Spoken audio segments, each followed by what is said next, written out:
Okay. They retreat and stay the night there, and then continue on this week the next day. So cool. So I finally got the IT fixed. Thanks, Marty.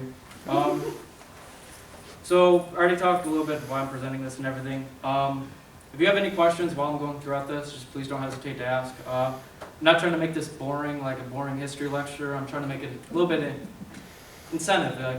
I ask questions, you guys can answer all that. So I want to start off with what history means to me. History is way more than just some boring history lecture, something you had to study for the finals just to get a good grade. It's not what it means to me. It tells the story of heroism, tragedy, romance, innovation. There's so much more. To understand us, we first must understand our past. So much of what makes us today attributes to the people from the past. I'm reading my notes here. Growing up, my grandfather was a history teacher.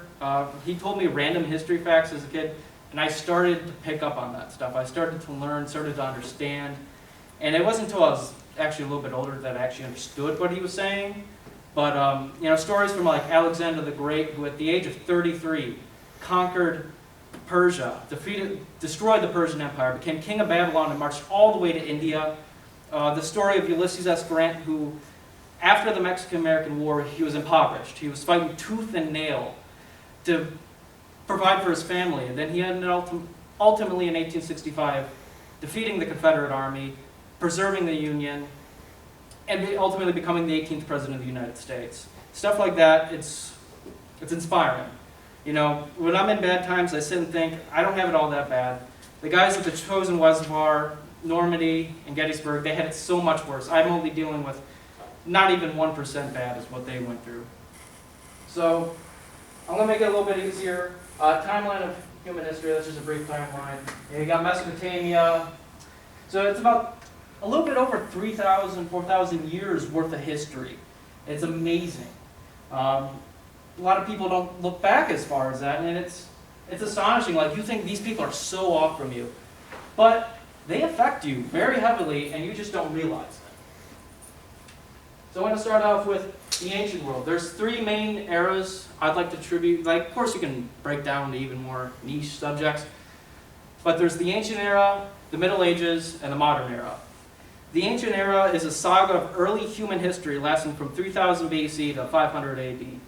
The Egyptians, the Assyrians, the Spartans, the Athenians, and of course the Romans. The amount that they had on the effect of the world is astonishing. And of course, as an American point of view, we don't really think of that because we're very disconnected from the Romans or the Greeks. But if you look at it like from maybe like from a European view, they affect us so much. They even affect the Americans a lot. Of course, the democracy stemmed from Greece. Of course, Athenians. Republics ultimately stemmed from Rome. A lot of our militaries are built off the backbone of ancient armies. Of course, the Spartans are a huge example. Athens, Crete, whatever. The Han and Qin dynasty shaped us on track, or shaped the Chinese on track to becoming who they are today. It's kind of a global empire, or not a global empire, a global world power. And it really shapes them. Of course, they started from warlord states to eventually unify China. Egypt and Persia, or now it's called Iran, greatly affects how they are today too. Of course, it's based on their culture. Then you get into the medieval era. I'm a little biased if you can't tell. I really like military history, so I'm going to just lay that on the line. It's my favorite subject of history. And if you hear me talk about Alexander the Great and Julius Caesar a lot, there's a real reason why. It's because I'm a huge fanboy for them. So, the medieval age.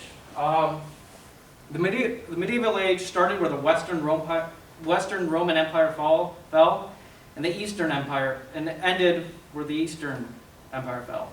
So the Middle Ages was ripe with crusades, the bubonic plague, rise of modern world powers, of course, the Renaissance. Renaissance is widely influential, of course, not in just arts and science, but culture. You look at Italy, you look at the Vatican, the Sistine Chapel. It's beautiful there.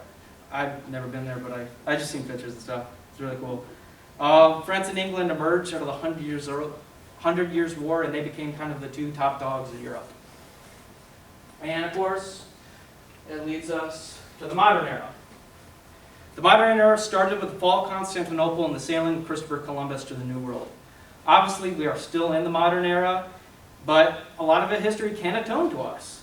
Colonial empires like Spain, France, Britain, Portugal, all came together to the New World and carved out what we are today. Of course, they were carving for silver and everything. Eventually, America was born out of the British Empire and put us on track to becoming a world power. Napoleon forever changed the course of history through his bloody wars. Almost 100 years of peace in Europe, and World War I erupted. 20 years go by, Great Depression happens, and then the bloodiest war in human history came, the Holocaust and World War II. After that, the two sole world powers emerged from the war, and they stared at each other. It was a big staring contest. But with one blink of the eye, they could end the world 5 times over. The birth of the atomic bomb forever changed the world. Colonies gained independence. China, after the century of humiliation, became a world power and is on track to rival the Americans.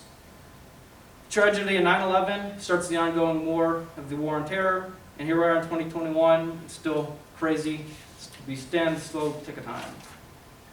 Now I want to talk about the subjects we'll be talking today. The importance of historical preservation, cultural history, and then I'm going to end it with the walk through the fort and talk about, kind of lead in when I'm talking about historical preservation and then see what it can actually do. So I want to start out with a quote from Cicero, a Roman philosopher. Okay. So I want to talk about this quote from Cicero, a Roman philosopher. Actually, he was during the time of Caesar, so very prominent. But it says, "History is the witness of the path, the light of the truth, the living memory, the teacher of life, and the messenger in antiquity." And what does that mean to me? Well, I want to talk, what does that mean? To me, history is the ultimate teacher. Everything you want to learn from history, you can. History makes us who we are. Every family has its history that leads to you. It's whether you decide to carry it or let it die. I'm going to get a little personal here, but my grandfather, actually both my grandfathers served in the Korean and World War II, the occupation of Germany, or occupation of Germany and occupation of Japan. But it's kind of piqued my interest a little bit as a kid, learning what they did. And eventually my grandfather Joe was a history teacher. He started off telling me stuff like Tippecanoe and Tyler too. He kind of called me that as my nickname. I didn't know what it meant. I just know my name's Tyler. As all I know is my name was, but I eventually learned what it meant. And around 4th grade, he gave me a history book called Lincoln's Last Days. That really got me into the Civil War and kind of piqued my interest a little bit more. I read it and I read it. The more I did, the more I became interested. I learned about Gettysburg and stuff, and then the following year, I actually went to Gettysburg. I did not fully grasp it until I actually went there. I stood at the peak of Little Round Top, and I just imagined the Confederates lined up, the Union lined up, and how big those massive armies were. They aren't just these tiny little things you see in the pictures. These are mile wide, long, whatever, of soldiers. Like, this isn't just some small event. This is huge. And, once you actually go to these places, you can fully understand. And I think that's one of the main essentials here. It's vital to learning that is you actually get to see it. I know a lot of people don't have the time, the money, or all of that to travel, but I think it's importantly when you're learning history. And I think it needs to be protected at all costs when preserving generations. It all lies upon there. But on top of that, I think it can all stem from the classroom. The ultimate goal is to ignite the spark in someone like my grandfather did to me. And I'm not trying to bash you current teachers out there, but I'm saying don't make it boring. You can't make it just this boring, drawn-out thing. Get into the niche of things. Get to the cool things. You don't want to sit there and be lectured. You want to sit there and actually learn. Make it interesting. You make it fun and relatable for people. I use the stories of like Star Wars and Batman and Superman. Attribute that to someone like Audie Murphy. Audie Murphy was 16 years old at the time when World War II broke out. He lied about his age so he could enlist. He was fighting tooth and nail. His family needed money, so he did whatever he could to get that money. Eventually, he became the most decorated soldier in U.S. history. I'm not going to play the video, but he was just a cool guy, okay? The Germans, he actually took out an entire German division pretty much by himself. You'll see in his movie that he actually plays in his own movie. It was, he was saying, you know, how he's on the radio with them communicating, calling in artillery barrages, and they're saying, how close are they? I'm not going to say what he actually said, it's a bit inappropriate, but he was basically saying, they're very close. If you want to get on the phone, you can talk to them yourself. As he's calling in those artillery barrages and shooting at the Germans. You know, that is the real-life Captain America right there. He's just an American super soldier. So use these history is not always dull. You can use it to pique someone's interest. You make them engage, not just some boring thing. You know, after the war, he became an actor, and to save his marriage when he suffered from alcoholism, he did the ultimate. He locked himself in the room for 2 weeks, cold turkey, and then that was it. He ended up coming home as an actor playing Western movies. He's just all around really cool guy. So then I want to talk about why is it important to preserve history. Well, I'm sure all of us have heard the phrase, history repeats itself, and for those we are doomed to repeat it. Well, I think that's really true. All history is based on one big story. You know, and it all leads to us. Now, how we can truly preserve history is if you're willing to learn it or not. And I think if you are willing to learn it, that's when you can really help out people. You know, always be vigilant in your learning. Always learn. Always reach out and learn something new. Be active and inspire it. And it goes a long way. It really has. Of course, a lot of my history courses, I have gained a lot of knowledge from it, even though I'm a staunch history buff, and I won't like to admit it, saying, oh, I already knew this, but I didn't know it. But I like to. You know, most importantly, do visit these places. As I said, a lot of people don't have the time or money to do this, but it's so important. I would love to go to Europe. I would love to go to Egypt. I would love to go to all these places. Unfortunately, I can next year. But, you know, just do it. Of course, there's organizations like the American Battlefield Trust where you can donate to preserve these historical landmarks. I actually donate every month. It's really good. It makes you feel better, maybe just for me, but I love it. It's great. What they'll do is, with the American Battlefield Trust, is they will stop companies, like in Fredericksburg, which is a Civil War battle. I think it was like Walmart or something, tried to buy a piece of the land so they can put a Walmart there. They went in, bought all the acres, and stopped them from putting a Walmart on the battlefield, which is absolutely amazing. Because you got to think, men died there, and you're just going to put a Walmart there? That's humiliating. I could go on about that, and I think it's corrupt and evil, but especially if it's local, jump on the chance. Stuff like here is amazing. You can go to Fallen Timbers, look at the monument. If it's local, jump on that chance. Even if it's like an hour away, do it. But history can not only be preserved and taught in America, but the rest of the world. From Europe to Asia, all culture is built on tradition and passed down from generations. Working on my global studies diploma, I really realized that as it did branch into the culture. Even in sports, it has a lot of things.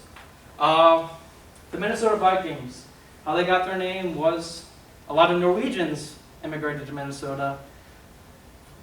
Vikings were from Norway, so it kind of goes hand in hand. They kind of tribute to their thing.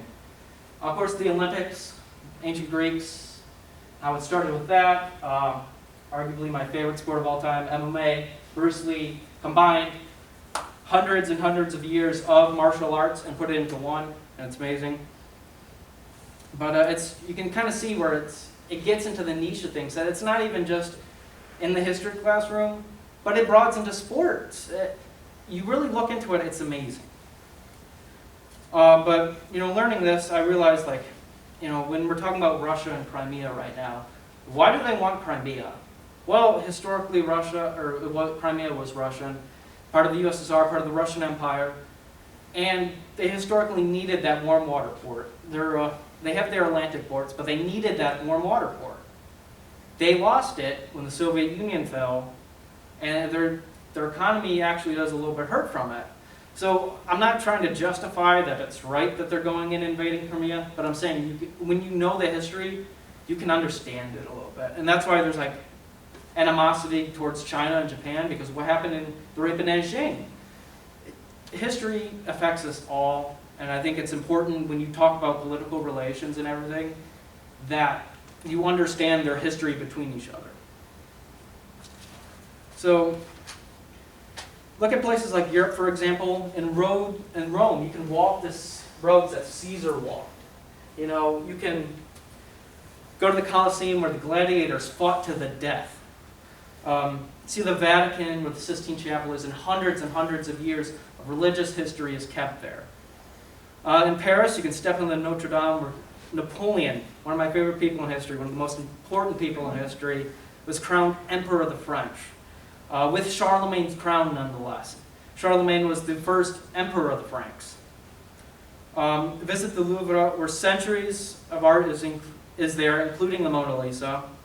In Greece, you can visit the ancient ruins of Olympia and the cliffs of Thermopylae, where the Spartans made their last stand against the Persians. In China, you can visit the Great Wall. And in Egypt, you can visit Alexandria and the pyramids in Cairo. It's kind of like stepping in a big time machine. When you really look in there, you're sitting there. You're looking at the catacombs or the pyramids or whatever. And it takes you back in time. And that makes it so vital for this. And I can't stress this point enough, but when you actually go there, you learn so much and how it contributes to us. So as I talked about preservation before, eventually I am going to take you out into the fort itself, and I will show firsthand what preservation can do. It's so vital to us, and I really just can't stress it enough. But I want to talk about a little bit more about my background within history and GSD. So when I was working for my GSD, we stress a lot about culture and everything. And learning history, you can understand the culture. Like for my global studies diploma, you got to learn culture and everything. I'm a little bit nervous, so I'm starting a little bit and backtracking. But